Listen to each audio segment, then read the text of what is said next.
मध्य प्रदेश में बीजेपी की राजनीति में एक तस्वीर ने खलबली मचा दी है। बीजेपी की राजनीति में अलग थलग पड़ी उमा भारती 2 दिन पहले प्रहलाद पटेल के घर पहुंची, परिवार से मिली और तस्वीरें खिंचवाईं। दोनों नेताओं के बीच लंबे समय के बाद यह मेल मुलाकात हुई है। उनकी बोलचाल लंबे समय से बंद थी, मगर दो पुराने सहयोगियों के बीच यदि संबंधों की ये बर्फ पिघली है तो भला क्या इसके तात्कालिक कारण होंगे, देखिए इस रिपोर्ट में। इस तस्वीर को जरा ध्यान से देखें। एक तरफ बीजेपी की फायर ब्रांड नेत्री उमा भारती हैं, तो दूसरी तरफ कद्दावर नेता प्रहलाद पटेल। इस एक मुलाकात ने सबका ध्यान अपनी ओर खींच लिया है। मुलाकात में टाइमिंग का खेल सबसे बड़ा है। ये मुलाकात तब हुई है जब बीजेपी विजय शाह के बयानों को लेकर बैकफुट पर है और उमा भारती एग्रेसिव मोड में फ्रंट फुट पर पॉलिटिक्स कर रही है।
प्रहलाद पटेल मध्य प्रदेश में कैबिनेट मंत्री बने।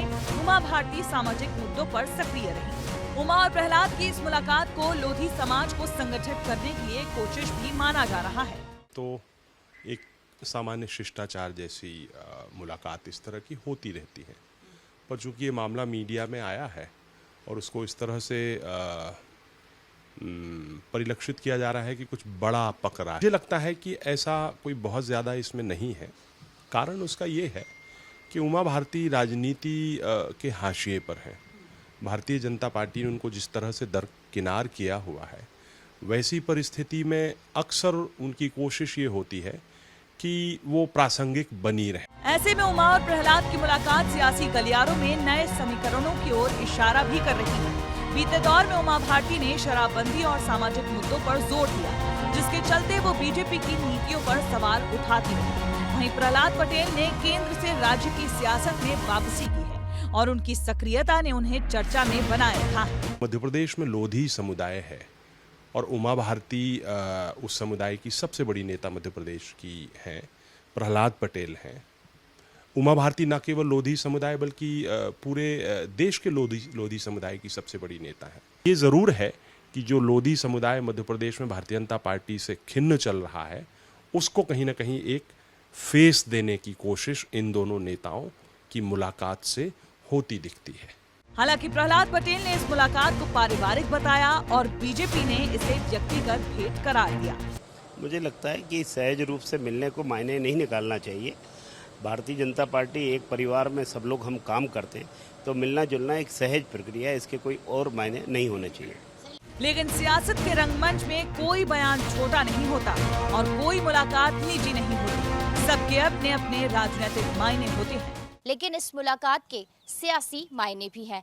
पहला तो ये है कि दोनों ही नेताओं की मुलाकात के बाद से जो लोधी वोटर्स हैं उनको संगठित और एकजुट करने की कोशिश है। दूसरी बात ये है कि यहाँ पर जिस तरीके से अभी नेता और मंत्रियों के खिलाफ पूर्व मुख्यमंत्री उमा भारती ने मोर्चा खोला हुआ था, तो उनके जो तीखे तेवर हैं उनको एक तरह से शांत करने की कोशिश है। तीसरी बात ये भी है कि जिस तरीके से दोनों ही बड़े नेताओं के बीच में जिस तरीके से मेल मुलाकात हुई है, वो नए राजनीतिक समीकरणों को जन्म दे रही है। कैमरा पर्सन शिवम के साथ रंजना दुबे, विस्तार न्यूज, भोपाल। बीजेपी ने 2003 में जब उमा भारती को सीएम पद का प्रत्याशी बनाकर दिग्विजय सिंह के खिलाफ मैदान में उतारा था, तब प्रहलाद पटेल उनके सेनापति की भूमिका में थे। बाद में उमा भारती से उनकी दूरियां बहुत बढ़ गई थी, तकरीबन बोलचाल भी बंद थी। मगर अचानक हुए इस पारिवारिक माहौल की मुलाकात ने मध्य प्रदेश में बीजेपी की राजनीति में हलचल मचा दी है।